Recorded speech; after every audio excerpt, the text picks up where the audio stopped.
Today we present to you Inspiration, a slender river of brightness, selections from On Thoughts and Aphorisms by the Mother, Vegetarian, as we continue our inner journey of self-realization.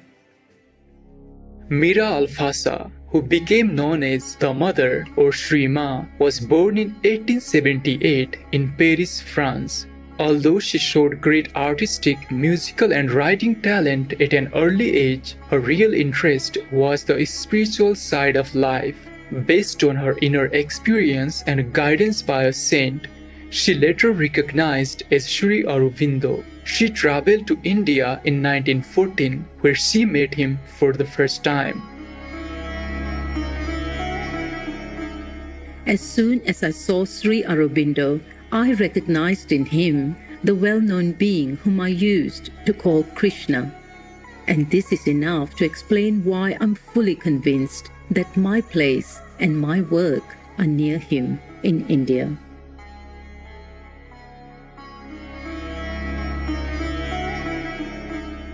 Sri Aurobindo conferred the title of the Mother in recognition of her embodiment of the principles of the Divine Mother. When the decision was made to create an ashram in 1926, Sri Aurobindo entrusted all the spiritual and material tasks of running the ashram to the Mother.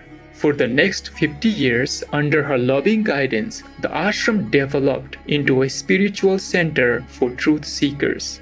The Mother went on to found two more organizations: the Sri Aurobindo International Center of Education, offering courses from kindergarten through university level, and a visionary community called Auroville, or the City of Dawn. The Mother also developed an extensive series of spiritual writings. These highlight a goal of ultimate union with the Divine, along with becoming master of ourselves and our destiny. Shining through all of her work is the Mother's love and devotion to God. Though she left her body in 1973, the 17 volumes of collected works of the Mother forever serve as a shining guidance and inspiration for spiritual seekers.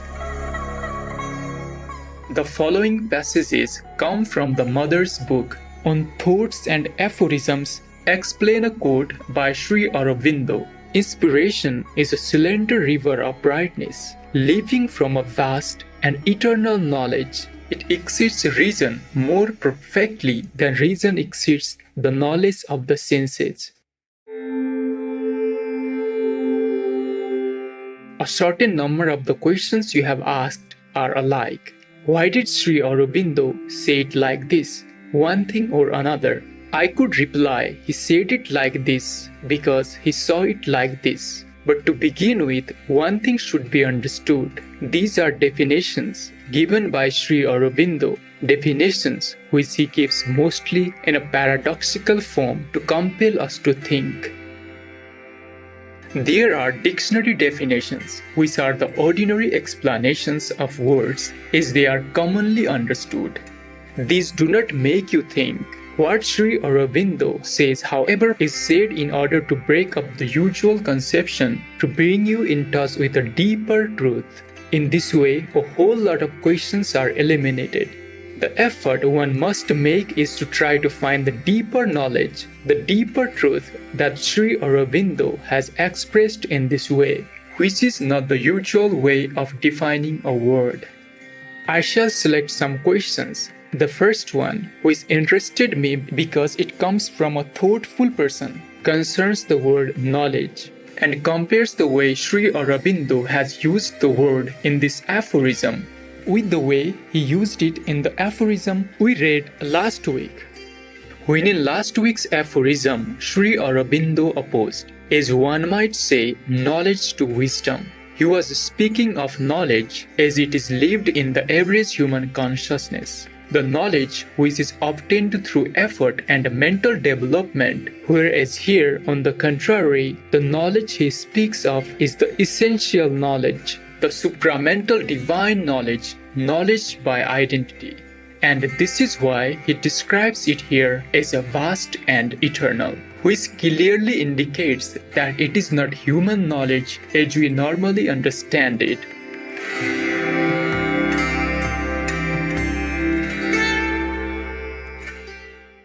Many people have asked why Sri Aurobindo said that the river is slender. This is an expressive image which creates a striking contrast between the immensity of the divine, supramental knowledge, the origin of this inspiration which is infinite, and what a human mind can perceive of it and receive from it. Even when you are in contact with these domains, the portion, so to say, which you perceive is minimal, slender. It is like a tiny little stream or a few falling drops, and these drops are so pure, so brilliant, so complete in themselves that they give you the sense of a marvelous inspiration.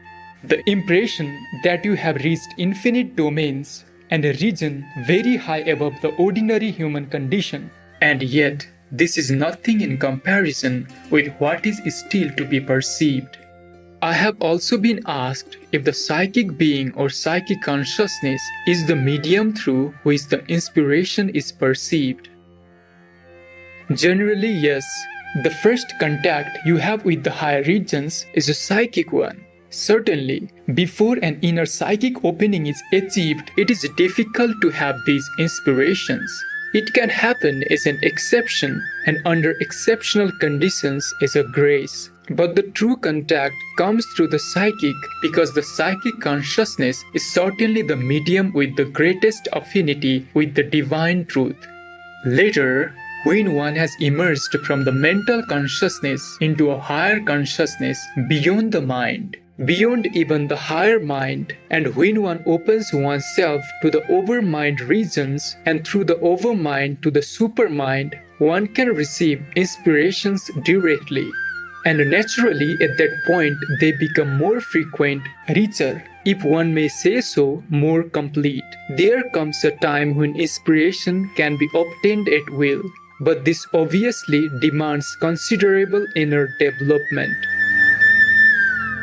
As we have just said, this inspiration from regions far above the mind surpasses in value and quality the highest achievements of the mind, such as reason. Reason is certainly at the apex of human mental activity.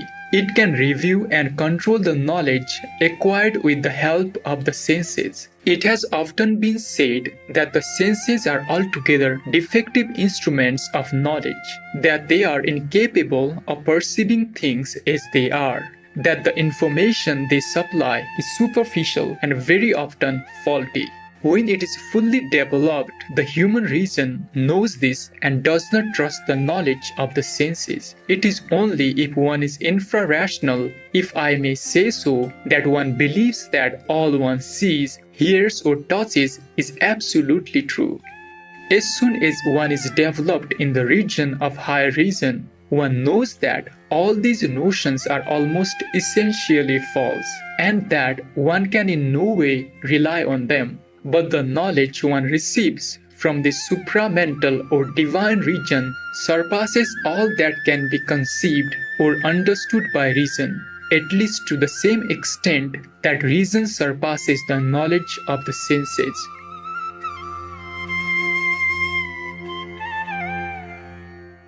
Several questions concern a practical point: how to develop the capacity for inspiration. What are the conditions needed to receive inspiration? And is it possible to have it constantly?